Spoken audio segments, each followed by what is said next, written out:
இத்திருத்தலத்தின் பெருமை என்னன்னு பார்ப்போம் வாங்க. திருமண வரத்திற்கு உலக புகழ்பெற்ற திருக்கோவில் இது. இங்கு ஒரு தடவை வந்து இறைவனை வழிபட்டு சென்று விட்டால் போதும், எத்தனை தடைகள் இருந்தாலும் அத்தனையும் தகர்த்து திருமணமானது உடனே நடந்து வருகிறது. திருமண பிரார்த்தனைக்காக இத்திருத்தலத்தில் நடைபெறும் கல்யாண அர்ச்சனை என்பது மிகவும் பிரபலமானது. கோவிலுக்குள் இருக்கும் மற்ற தெய்வங்களை எல்லாம் வணங்கிவிட்டு கல்யாண சுந்தரர் சன்னதி முன்பாக இருக்கும் பெரிய ஹாலில் நீண்ட வரிசையாக அமர்கிறார்கள். இதில் கல்யாண வரம் வேண்டுவோர் ஒரு வரிசையாகவும், இத்திருத்தலத்தில் வேண்டிக் கொண்டு கல்யாணம் ஆகப்பெற்ற புது திருமண தம்பதியினர்கள் ஒரு வரிசையாகவும் அமர்கிறார்கள். பின்பு பூஜைக்குரிய சாமான்களை அர்ச்சகர் வாங்கிக் கொண்டு கல்யாண சுந்தரேஸ்வருக்கு அர்ச்சனை செய்கிறார்.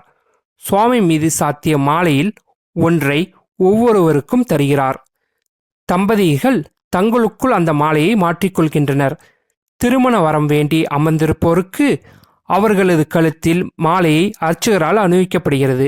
பின்பு என்னென்ன செய்ய வேண்டும் என்பதை அர்ச்சகர் சொல்றாங்க. இந்த அர்ச்சித்து தரப்படும் எலுமிச்சை ஆரோக்கியத்தையும், மாலை சந்தோஷத்தையும், விபூதி இஷ்டபூர்த்தியையும், குங்குமம் லட்சுமி கடாட்சத்தையும், மஞ்சள் சுபகாரிய அனுகிரகத்தையும் அளிக்கிறது என்பது பொருள்.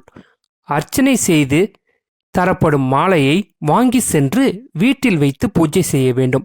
இங்கு தரப்படும் எலுமிச்சை பழத்தை மறுநாள் காலையில் சாறு பிழிந்து ஆகாரத்திற்கு முன்பு சாப்பிட வேண்டும்.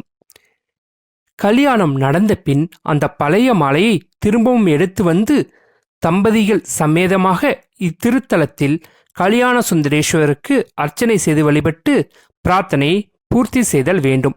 இதை இத்திருத்தலத்தின் பெருமைகள்.